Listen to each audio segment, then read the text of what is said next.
स्वागत आप सभी का ब्रेकिंग न्यूज चैनल में एक बार फिर से। तो आइए जानते हैं देश दुनिया की तमाम बड़ी खबरों को। पर उससे पहले आपसे निवेदन है कि आप इस वीडियो को लाइक कर दें, शेयर कर दें ताकि हमारा हौसला बढ़ता रहे। देश में कोरोना संक्रमित मरीजों का आंकड़ा 3,07,613 के पार। अब तक 8,821 की मौत। जी हां, आपको बता दें कि देश और दुनिया में कोरोना के केस लगातार बढ़ते ही जा रहे हैं। ताजा आंकड़ों के मुताबिक देश में अब तक 3,07,613 संक्रमण के मामले सामने आ चुके हैं और एक्टिव केस 1,48,726 हैं, जिसमें से अभी तक 8,821 लोग अपनी जान गंवा चुके। वहीं इसके बीच अच्छी खबर ये भी है कि अब तक 1,52,161 संक्रमित मरीज ठीक भी हो चुके। दुनिया भर में कोरोना वायरस की वजह से कुल 4,24,532 लोगों की जान जा चुकी है, जबकि वायरस से संक्रमित लोगों की संख्या 75,62,278 हो गई है। इनमें एक्टिव केस 35,74,556 है और खुशी की बात ये है कि अब तक 35,87,690 लोग ठीक हो चुके हैं। नौकरी पेशा लोगों को एससी ने दिया बड़ा झटका। प्राइवेट कंपनियों को नहीं देनी होगी कोरोना काल की पूरी सैलरी। जी हां, आपको बता दें कि कोरोना वायरस लॉकडाउन के बीच प्राइवेट कंपनियों को बड़ी राहत देते हुए सुप्रीम कोर्ट यानी एससी ने गृह मंत्रालय के फैसले में बदलाव किया है। गृह मंत्रालय ने कहा था कि लॉकडाउन के दौरान काम बंद होने के बावजूद कंपनियां अपने कर्मचारियों को पूरी सैलरी दें। हालांकि सुप्रीम कोर्ट ने इस फैसले को बदल दिया है। अदालत का मानना है कि इस मामले का हल प्राइवेट कंपनियों और उसमें काम करने वाले कर्मचारियों को आपसी बातचीत से निकालना चाहिए। सुप्रीम कोर्ट ने सरकार से कहा है कि वह उन कंपनियों के खिलाफ कोई सख्त कार्रवाई ना करे जो अपने कर्मचारियों को सैलरी नहीं दे पा रही है। कोर्ट ने कहा है कि यह मामला कंपनी और कर्मचारियों के बीच बातचीत के साथ हल होना चाहिए। कोर्ट ने कहा कि किसी कंपनी और उसके कर्मचारियों के बीच बातचीत करवाने की जिम्मेदारी राज्य सरकार की है।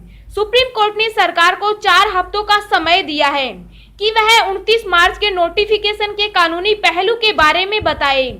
गृह मंत्रालय ने 29 मार्च को ही प्राइवेट कंपनियों में अनिवार्य रूप से सैलरी देने से जुड़ा नोटिफिकेशन जारी किया था। गृह मंत्रालय का राज्यों को निर्देश, कहा अनलॉक 1 के दौरान रात 9 से सुबह 5 बजे तक हाईवे पर चलने वाले वाहनों पर प्रतिबंध लागू नहीं।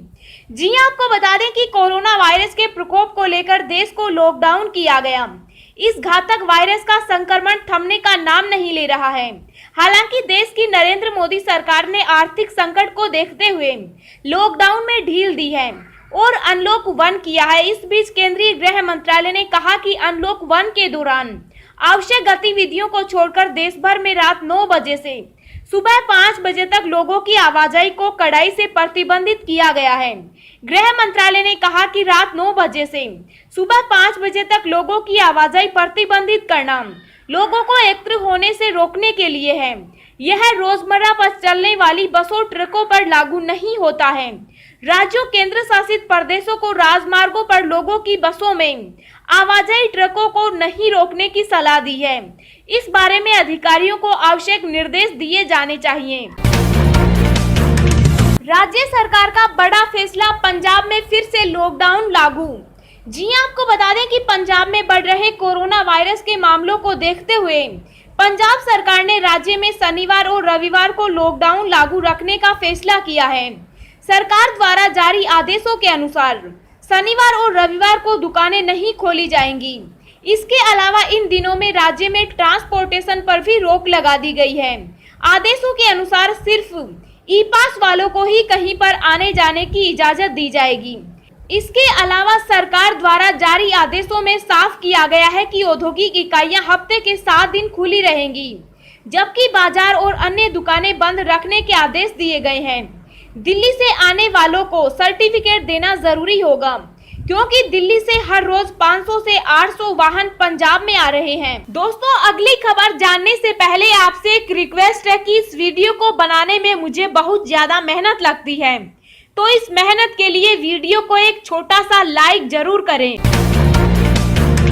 स्कूल खोलने की तारीख हुई तय, सरकार ने किया ऐलान। जी हां, आपको बता दें कि मानव संसाधन विकास मंत्री रमेश पोखरियाल निशंक ने हाल ही में ऐलान किया था कि देश भर के स्कूल कॉलेज 15 अगस्त के बाद चरणबद्ध तरीके से खोले जा सकते हैं।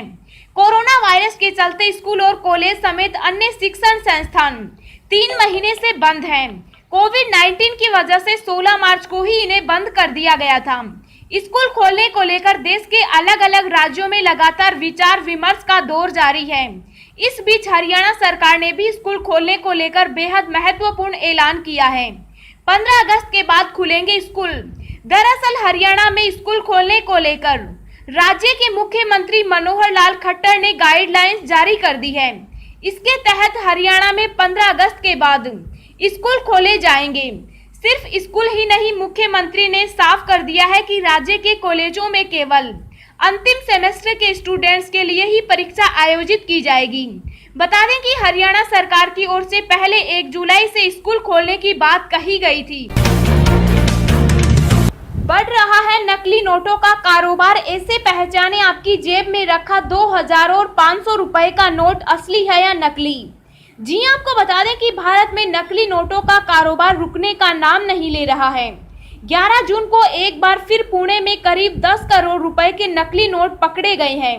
पकड़े गए नोट 2000 और 500 रुपए के नकली नोट हैं। यूं तो सरकार ने फेक करेंसी पर रोक लगाने के लिए पुराने बड़े नोटों की जगह नए नोट लाने का फैसला लिया था, लेकिन इसके बावजूद भी बाजार में फेक करेंसी पर पूरी तरह लगाम नहीं लगाई जा सकी है। ऐसे में हम आपको बताने वाले हैं कि कैसे 2000 और 500 रुपए के असली नोट को पहचानें। 2000 के नोट का बेस कलर मैजेंटा है और इसका साइज 66 मिमी गुणा 166 मिमी है। नोट को लाइट के सामने रखने पर यहाँ 2000 लिखा दिखेगा। आंख के सामने 45 डिग्री के एंगल पर रखने पर यहाँ 2000 लिखा दिखेगा।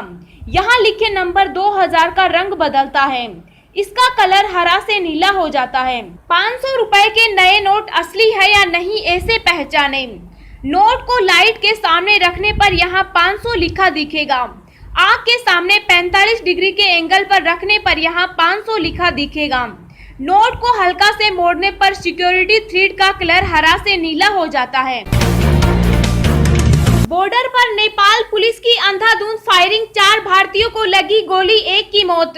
जी हां, इस वक्त की बड़ी खबर बिहार के सीतामढ़ी से आ रही है, जहां भारत नेपाल सीमा पर नेपाल पुलिस की ओर से जबरदस्त फायरिंग की गई। फायरिंग की इस घटना में जहां 4 भारतीयों को गोली लगी है, वहीं एक शख्स की भी मौत हो गई। बता दें कि भारत और नेपाल के बीच सीमा को लेकर विवाद चल रहा है। नेपाली संसद ने इसको लेकर एक प्रस्ताव भी पारित किया है, जिसमें भारत के कई सीमावर्ती हिस्सों को नेपाल का बताया गया है। इसको लेकर दोनों देशों के बीच तनाव है। 2 की हालत नाजुक।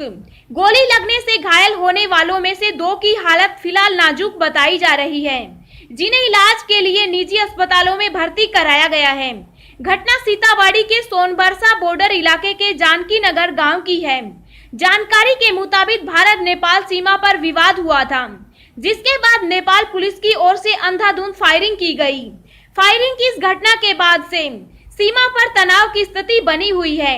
मौके पर जिला प्रशासन के कई वरीय अधिकारी रवाना हो चुके हैं। नए मैप ने बिगाड़े भारत नेपाल के संबंध, दोनों देशों के बीच फिलहाल नक्शा को लेकर तनातनी चल रही है। भारत का कहना है कि इस पूरे मसले की वजह से दोनों देशों के बीच विश्वास का संकट पैदा हुआ है। सीएम योगी को बम से उड़ाने की मिली धमकी, योगी के आवास सहित 50 जगह बढ़ाई गई सुरक्षा। जी हां, आपको बता दें कि उत्तर प्रदेश के मुख्यमंत्री योगी आदित्यनाथ को बम से उड़ाने की धमकी मिली है। धमकी भरे काल के बाद लखनऊ पुलिस प्रशासन में हड़कंप मच गया है। मुख्यमंत्री के कालिदास मार्ग स्थित आवास की तत्काल सुरक्षा बढ़ा दी गई है। इतना ही नहीं, उनके कालिदास मार्ग पर स्थित आवास को भी बम से उड़ाने की बात सुनते ही प्रशासन में हड़कंप मच गया है। यूपी पुलिस की इमरजेंसी सर्विस यूपी 112 के व्हाट्सएप नंबर पर एक मैसेज भेजकर योगी आदित्यनाथ को बम से उड़ाने की धमकी दी गई है। इसके साथ ही उत्तर प्रदेश में 50 अलग अलग जगहों पर धमाके करने की धमकी दी गई है, जिसमें यूपी 112 की ब्लीडिंग भी शामिल है। कितना भी पुराना मैसेज आप ढूंढ सकेंगे मिनटों में, व्हाट्सएप में जल्द जुड़ेगा ये नया फीचर। जी हां, आपको बता दें कि व्हाट्सएप अपने यूजर के लिए आए दिन नए नए फीचर लेकर आता रहता है। आज के टाइम में व्हाट्सएप को कम्युनिकेशन का सबसे अच्छा माध्यम माना जा रहा है और इसी कारण इसका साइज भी आए दिन बढ़ता जा रहा है। साइज बड़ा होने के कारण अगर किसी की पुरानी कन्वर्सेशन देखनी हो तो काफी मशक्कत करनी पड़ जाती है। ऐसे यूजर्स को हो रही दिक्कतों का ख्याल रखते हुए व्हाट्सएप जल्द इसमें एक नया फीचर जोड़ने वाला है। अगर आप किसी खास दिन पर भेजे गए प्राप्त मैसेज को खोजना चाहते हैं तो इस फीचर के द्वारा तारीख से यानी सर्च बाय डेट से आसानी से खोजा जा सकेगा। यह फीचर फिलहाल अभी अंडर डेवलपमेंट है, इस पर टेस्टिंग चल रही है, लेकिन ये जल्द ही आ जाएगा। इस फीचर को सबसे पहले आईफोन में यूज किया जा सकेगा, उसके बाद एंड्रॉइड डिवाइसेस के लिए भी जारी कर दिया जाएगा। फीचर के आने के बाद दिखेगा कैलेंडर आइकन। व्हाट्सएप पर एक कैलेंडर आइकन को जोड़ा जा रहा है। इसके आने के बाद यूजर्स को व्हाट्सएप पर एक कैलेंडर आइकन दिखाई देने लग जाएगा। जब आप कैलेंडर आइकन टैप करते हैं तो व्हाट्सएप पर एक तारीख पिकर दिखाएगा। यहाँ अपने हिसाब से तारीख सेलेक्ट करके मैसेज देख सकते हैं। अब हम आपको अगले 24 घंटों के संभावित मौसम पूर्वानुमान के बारे में बता रहे हैं। अगले 24 घंटों के दौरान तटीय आंध्र प्रदेश, तेलंगाना, दक्षिणी छत्तीसगढ़, विदर्भ, मराठवाड़ा, तटीय कर्नाटक, दक्षिण कोंकण व गोवा और गंगीय पश्चिम बंगाल में कई जगहों पर बारिश होने की संभावना है। कुछ स्थानों पर मूसलाधार वर्षा भी हो सकती है। केरल, आंतरिक महाराष्ट्र, तटीय ओडिशा, आंतरिक कर्नाटक और पूर्वोत्तर भारत में हल्की से मध्यम बारिश के साथ कुछ स्थानों पर तेज वर्षा की संभावना है। गुजरात क्षेत्र, दक्षिणी मध्य प्रदेश, उप हिमालय, पश्चिम बंगाल, सिक्किम, बिहार, झारखंड, उत्तरी छत्तीसगढ़, जम्मू कश्मीर, लद्दाख, गिलगित बाल्टिस्तान और मुजफ्फराबाद के कुछ स्थानों पर हल्की से मध्यम बारिश का अनुमान है। पूर्वी उत्तर प्रदेश और राजस्थान के कुछ हिस्सों में हल्की बारिश या धूल भरी आंधी चलने की संभावना है।